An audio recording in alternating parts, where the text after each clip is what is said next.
الحمد لله وكفى وسلام على عباده الذين اصطفى وما بعد. أعوذ بالله من الشيطان الرجيم. بسم الله الرحمن الرحيم.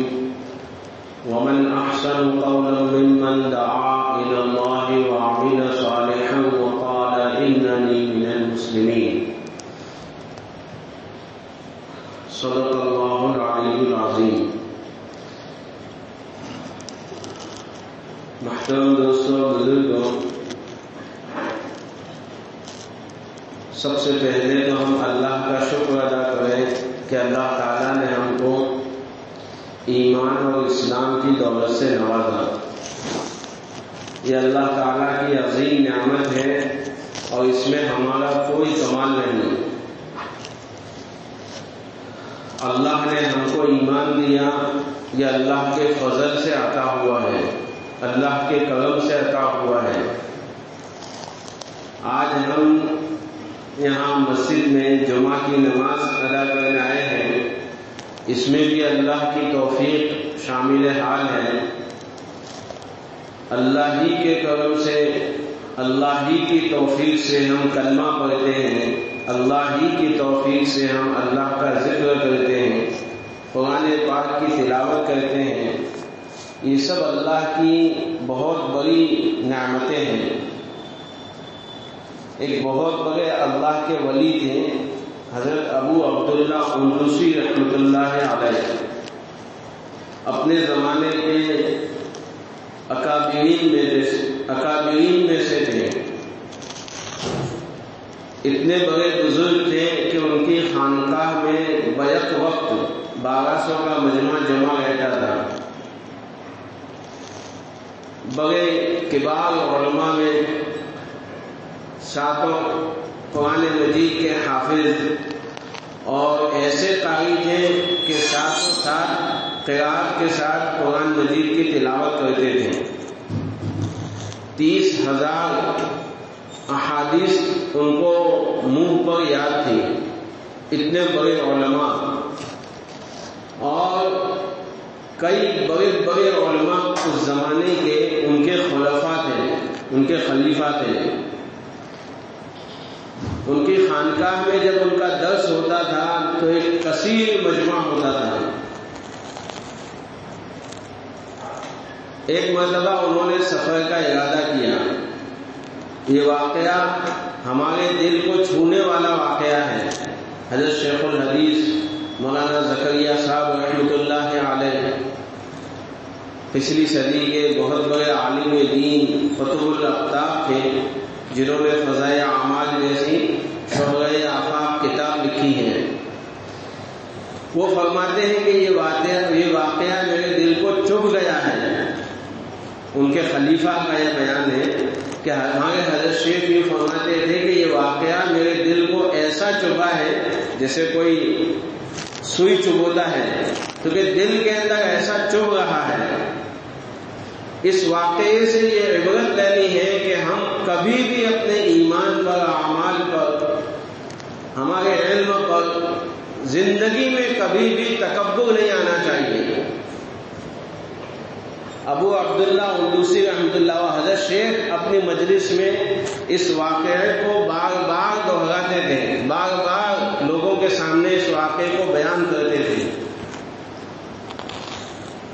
حضرت ابو عبداللہ اندلسی رحمۃ اللہ علیہ ایک مرتبہ انہوں نے سفر کا ارادہ کیا.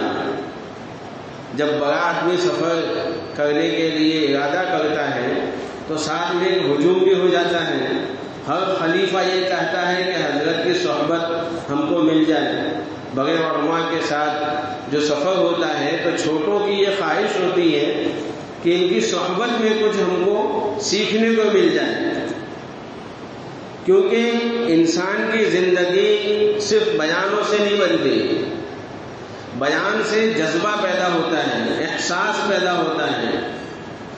انسان 15-20 منٹ کے بیان سے اس کے دل کے اندر جذبہ اور احساس پیدا ہوگا. پھر علم اور صحبت کی برکت سے اس میں بھی صحبت بہت زیادہ ضروری ہے کسی نیک اللہ کے ولی کی.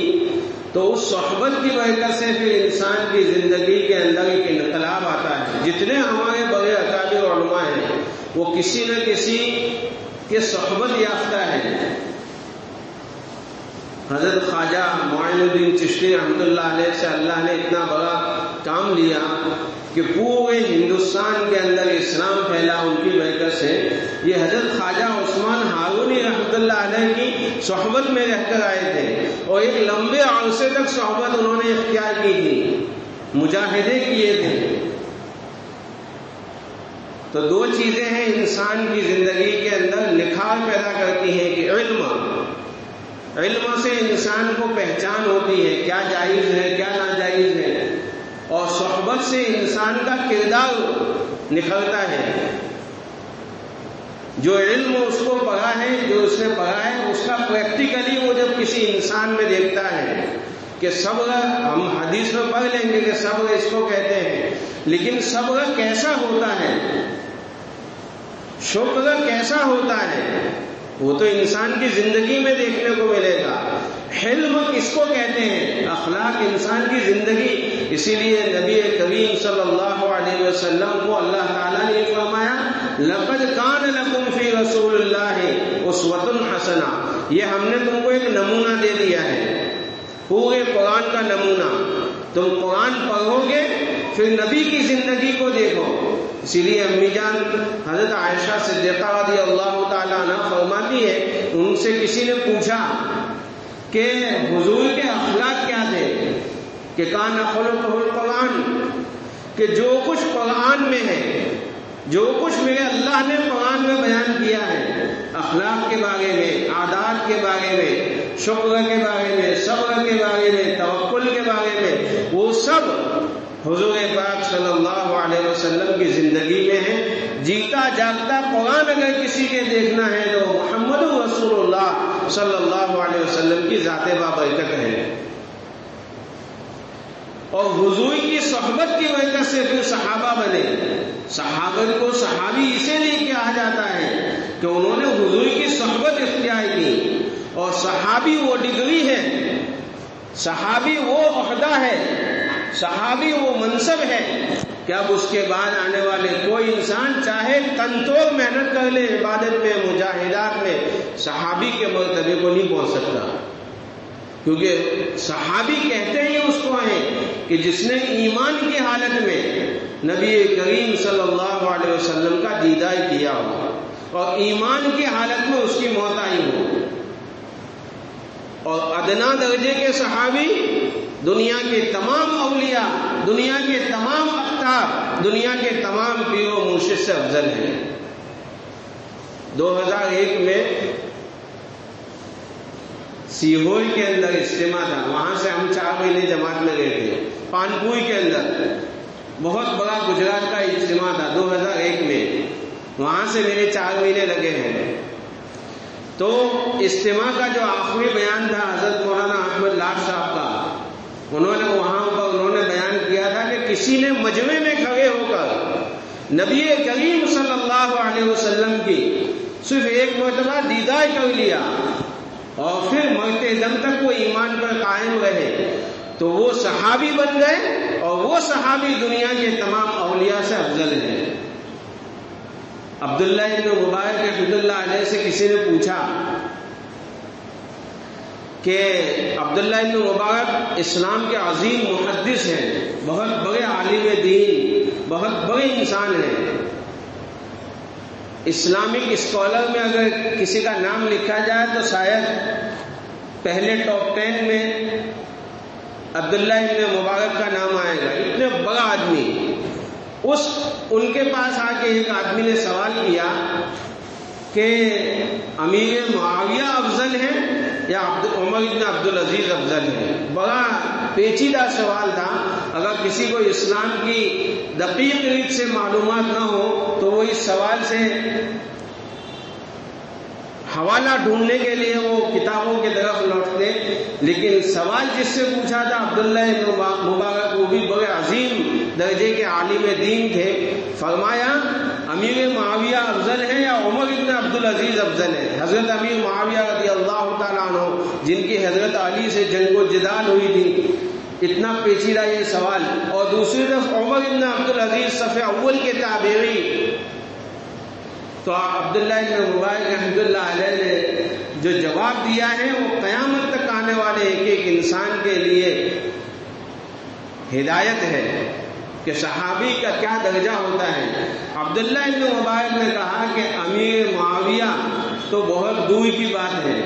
حضرت امیر معاویہ رضی اللہ تعالیٰ عنہ نبی کریم صلی اللہ علیہ وسلم کے ساتھ جب جس غزوے پر گئے ہیں، جس سریے پر گئے ہیں، جس جنگ میں جو حصہ لیا ہے، اور حضور کے گھوڑوں کی ٹاپوں سے جو دھول اڑ کر امیر معاویہ کے جسم مبارک پر لگی ہے، اس دھول کا حصہ بھی عمر بن عبدالعزیز نہیں پہنچ سکتے. اس دھول کے حصے پر بھی تو حضرت امیر معاویہ تو بہت دور کی بات ہے.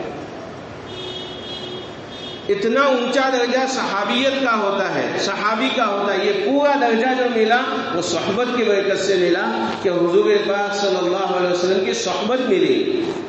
پھر ابو بکر کا کیا درجہ ہوگا جو رات دن حضور کے ساتھ رہتے تھے. حضرت عمر فاروق کا کیا درجہ ہوگا جن کے بارے میں یوں فرما دیا نبی کریم صلی اللہ علیہ وسلم نے لو کان بعدی نبی لکان عمر.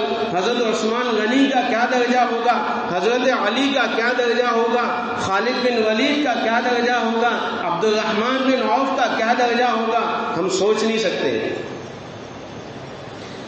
خیر بات یہ کر لی تھی کہ صحبت بڑی چیز ہے. کسی بھی اللہ والے کی صحبت کا ملنا، چاہے 20 منٹ کسی اللہ والے کی صحبت میں بیٹھنا ہو، یہ بہت بڑی چیز ہے. 1000 رکعت نفل پڑھنے سے بہتر ہے کسی عالم دین کی مجلس میں شرکت کرنا. امام غزالی نے یہ اپنی کتاب احیاء علوم میں لکھا ہے کہ 1000 رکعت نفل نماز پڑھنے سے بہتر ہے کسی عالم دین کی مجلس میں شرکت کرنا. تو جب ابو عبداللہ اندوسی رحمۃ اللہ علیہ نے جب یہ ارادہ کیا کہ سفر پر جانا ہے تو ان کے خلفاء، ان کے مریدین ایک بڑی تعداد ان کے ساتھ ہو لی کہ ہم بھی چلیں گے تاکہ حضرت کی صحبت مل جائے. اب بغداد سے یہ سفر شروع ہوا. اصل میں ابو عبداللہ اندلسی رحمۃ اللہ علیہ اصل تو تھے اندلس کے، لیکن بغداد میں ان کی خانقاہ لگتی تھی اور بغداد میں ان کے مریدین فالوورز زیادہ رہتے تھے، اس لیے بغداد ہی میں قیام کیا تھا.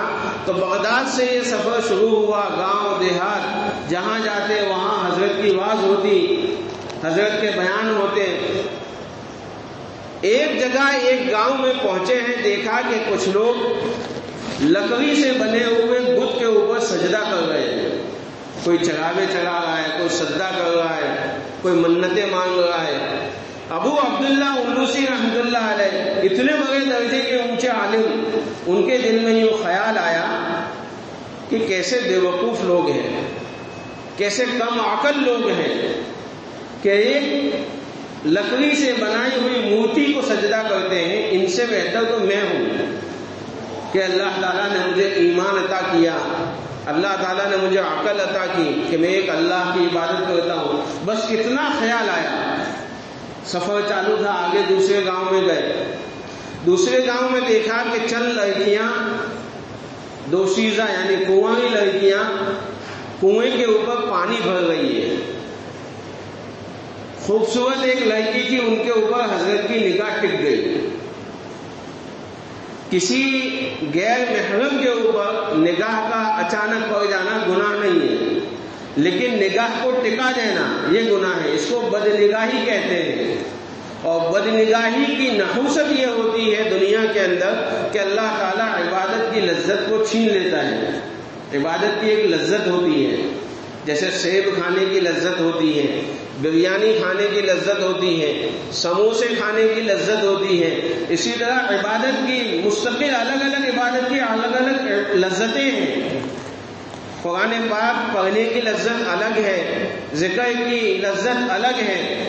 یہ بیان کے ذریعے بتایا نہیں جا سکتا. جیسے کوئی آدمی یہ کہہ نہیں سکتا کہ یہ بنانا کا جوس ہے تو اس کی ایسی لذت ہے، کوئی بیان کر کے بتا نہیں سکتا. آم کے جوس کی یہ لذت ہے، تو کوئی بھی انسان یہ بیان کر کے بتا نہیں سکتا کہ قرآن کریم کے پڑھنے کی کیا لذت ہے، اس کا ٹیسٹ کیا ہے، تہجد کی نماز پڑھنے کا ٹیسٹ کیا ہے، آہوزاری کی کیا لذت ہے، اللہ سے اکیلے اکیلے باتیں کرنے کی کیا لذت ہے۔ تو جس کے دل میں اللہ کی محبت کی ایک ہلکی سی چنگاری لگ جاتی ہے تو پھر اس کو دنیا کی سب سے بہترین چیز آدھی رات کی عبادت لگتی ہے۔ تو یہ لذت امت سے چھوٹ گئی ہے بد نگاہی کی وجہ سے، بد نگاہی کی نحوست، کہ موبائل کی اسکرین پر، لیپ ٹاپ کی اسکرین پر یا چلتے چلتے آتے جاتے کسی بھی لڑکی کو ٹکا کے نظر ٹکا کے دیکھنا، پھر اس کے خیالات دل میں لانا، پھر خیالات ہی میں زنا کے خیالات لانا، یہ سب ایسے بھینکر گناہ ہے کہ اس گناہ کا گواہ اللہ خود ہوتا ہے اور کوئی نہیں ہوتا۔ تو اس کی دنیا کے اندر نحوست یہ ہوتی ہے کہ اللہ تعالیٰ عبادت کی لذت کو چھین لیتا ہے۔ اب نماز پڑھ رہے ہیں، کوئی مزہ نہیں آ رہا، قرآن کی تلاوت کر رہے ہیں، بعض مرتبہ نماز پڑھتے وقت کنٹالا آتا ہے، یہ اللہ کا عذاب ہے۔ لیکن علماء نے لکھا ہے ایسی حالت ہو تو کبھی نماز چھوڑنا مت، نماز کو پڑھتے رہنا، یہ بھی مجاہدہ ہے۔ تو وہ حضرت کی نگاہ جو ہے اس کنواں کی لڑکی کے اوپر ٹک گئی، یہ گناہ ہوا۔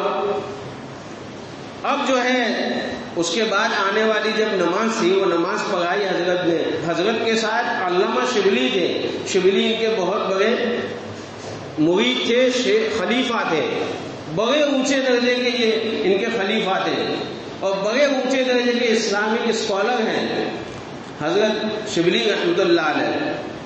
وہ پہلی صف میں ہی پیچھے نماز پڑھتے تھے، تو دیکھا کہ نماز سلام پھرانے کے بعد حضرت اس طرح بیٹھے رہے، مریدین سے کوئی بات نہیں، سارے بیانات ختم، سارے موعظتیں نصیحتیں ختم، سارے اوراد ختم۔ 3 دن تک ایسا رہا، تمام مریدین حیران ہیں، پریشان ہیں، کیا ہوا ہے حضرت کو۔ آخر تیسرے دن شبلی رحمۃ اللہ علیہ نے پوچھا کہ حضرت آپ کو ہوا کیا ہے؟ تمام مریدین اندر سے بہت پریشان ہیں، نہ کوئی نصیحت کی ہے، نہ کوئی بیان، نہ کوئی درس، نہ کوئی درس حدیث۔ تو کہا کہ اندر کی جو حالت ہے میں تم کو بتاتا ہوں۔ پھر وہ دیکھو ابو عبداللہ اندوسی رحمۃ اللہ علیہ نے اندر کی حالت بتائی کہ حالت یہ ہے کہ میں نے جب ہم گاؤں میں آئے یہاں پر تو اس لڑکی کو، اس دوشیزہ کنواں کی لڑکی کو جب دیکھا ہے تو اس سے مجھے محبت ہو گئی ہے، مجھے اس کے حسن نے فریفتہ کر دیا ہے۔ اب میں اپنے کنٹرول سے باہر ہو چکا ہوں، اب میں اس سے شادی کرنا چاہتا ہوں۔ توبہ توبہ، تمام شبلی اور جو آس پاس بیٹھے تھے، حضرت کیا کہیں گے؟ آپ جو کچھ کہیں، میں اب جو ہے اس سے شادی کرنا چاہتا ہوں، تمہارے میرے پاس رہنا ہو تو رہو، چلے جانا چلے جاؤ۔ کہ حضرت وہ عیسائی لڑکی، ارے جو بھی ہو، میں اس سے شادی کرنا چاہتا ہوں، میری پوری حالت ایسی ہو رہی ہے کہ میں اپنے کنٹرول میں نہیں ہوں۔ خیر وہاں سے سب مریدین اور جتنے خلفاء تھے سب چھوڑ کے چلے گئے اللہ کے حال پر۔ اب ان کا اللہ ہی مختصر میں اب یہ واقعہ بیان ختم کر دوں، 10 ہو چکی ہے۔ وہاں سے چلے آئے، وہاں سے آ کر ان کے دوسرے جتنے بغداد کے مریدین تھے ان سب کو خبر کر دی حضرت کی یہ حالت ہے۔ اب روزانہ وہ مریدین دعا کر رہے ہیں کیا ہوگا ہمارے حضرت کا۔ اتنے بڑے عالم دین، اتنے بڑے حضرت جن کے خلفاء کی تعداد کئی سو میں تھی، کئی ہزار مکاتب ان کے انڈر میں چل رہے تھے، کئی 100 خانقاہیں اس زمانے میں ان کے ماتحت چل رہی تھی، اتنے بڑے قطب الاقطاب کی یہ حالت۔ 1 سال کے بعد ایک جماعت بھیجی، ادھر دعائیں مکمل ہو، دعائیں سب لوگ دعاؤں میں لگے ہوئے ہیں۔ 1 سال کے بعد شبلی رحمۃ اللہ علیہ نے ایک جماعت بھیجی اور خود وہ جماعت میں گئے اور جا کے کہ حضرت کے حالات کو تحقیق کریں کیا حال ہے۔ جب وہاں پہنچے ہیں تو دیکھا کہ جس عصا سے 2 چیزیں نہیں چھوٹی تھی باقی سب چھوٹ گیا تھا، ایک امامہ نہیں چھوٹا تھا اور ایک عصا نہیں چھوٹا تھا۔ تو کہ جس عصا سے حضرت جو ہے جمعہ کا درس دیتے تھے، جمعہ کا خطبہ بیان کرتے تھے، وہ عصا سور چلانے میں استعمال کرتے ہیں اور امامہ پہن کر وہ سور چلا رہے ہیں اور پورا لباس بدل گیا ہے، نصارہ والا لباس، گلے کے اندر صلیب کا وہ لٹکتا ہوا، صلیب کا جو نشان، جو کروس کا نشان ہوتا ہے وہ پہنا ہوا۔ ان کے مریدین اور خلفاء کی جو جماعت گئی تھی، ان کی زمین ان کے پیروں سے نکل گئی۔ حضرت سے پوچھا کیا ہوا، لوگوں سے پوچھا، لوگوں نے کہا کہ یہ حضرت تو وہاں گئے تھے ان کے سسر کے پاس اور جا کے کہا کہ میں ان سے شادی کرنا چاہتا ہوں، اس لڑکی سے، تو کہ شادی کرنا ہو تو کہ 2 شرطیں ہیں، اپنا مذہب چھوڑو اور صلیب گلے میں لٹکانی پڑے گی اور سور چڑھانے پڑیں گے۔ حضرت اس پر راضی ہو گئے۔ 1 سال ہو گیا، ابھی تک شادی نہیں ہوئی، لیکن 1 سال ہو گیا، اس کی محبت میں سور بھی چڑھا گئے، اس کی محبت میں مذہب اسلام کو بھی چھوڑ دیا، اس کی محبت میں صلیب بھی گلے میں لٹکا دی۔ صرف نہیں چھوٹا تو ایک امامہ نہیں چھوٹا اور ایک وہ عصا نہیں چھوٹا، یہ حالت۔ حضرت کے پاس گئے، حضرت آپ قرآن کے حافظ تھے، ساتوں قرآن قرات کے ساتھ آپ پڑھتے تھے، آپ کو کوئی آیت بھی یاد ہے؟ حضرت کو سب پتا تھا کہ میں یہ جو کچھ کر رہا ہوں غلط کر رہا ہوں، لیکن کنٹرول سے باہر تھا۔ انسان کا جو کنٹرول ہوتا ہے وہ سب اللہ کے ہاتھ میں ہوتا ہے، کب اللہ کس سے یہ کنٹرول چھین لے۔ ہم یہاں جمعہ کی نماز پڑھنے آتے ہیں، اپنے ارادے سے نہیں آتے، یہ اللہ بھیجتا ہے تو آتے ہیں۔ دنیا میں کتنے ایسے لوگ ہیں حرم کے پاس رہتے ہیں، نماز ان کو نصیب نہیں ہوتی، جمعہ کی اذان ہوتی ہے، جمعہ کے نماز پڑھنے نہیں آتے ہیں۔ صبح میں ہم دیکھ لیں 90% مسلمان سو رہتے ہیں، اللہ نہیں بلاتا، نہیں آتے۔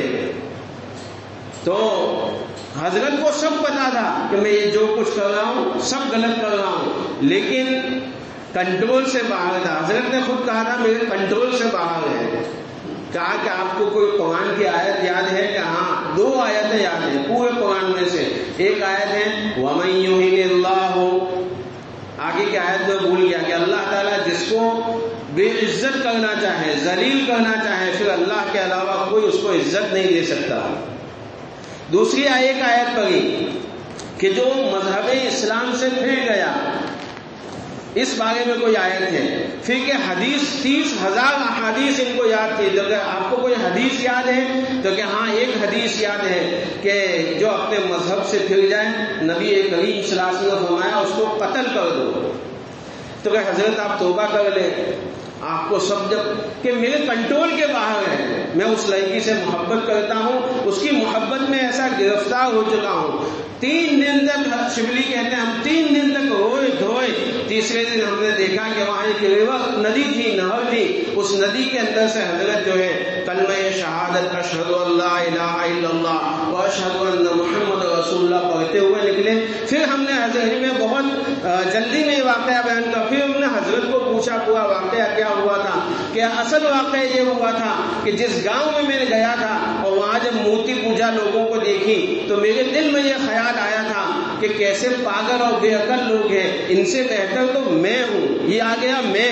تو بس اللہ کا اس وقت الہام ہوا کہ تو اپنے آپ کو ان سے بہتر سمجھتا ہے، اب میں بتاتا ہوں اتنا تکبر بھی اللہ کو پسند نہیں ہے کہ یہ ایمان ہم نے تم کو دیا ہے، یہ تمہارا کوئی اپنے ہاتھوں کی کمائی نہیں ہے، یہ ہمارا فضل ہے۔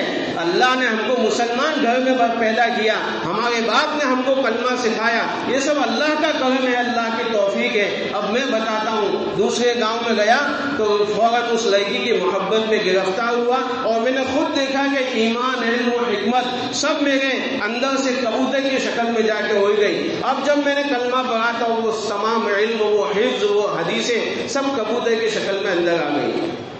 بڑی عبرت کا واقعہ ہے، بڑا لمبا واقعہ ہے، انشاءاللہ وقت ہوگا تو پھر اگلی مرتبہ اسی واقعے کو مختصر طور پر عرض کریں گے۔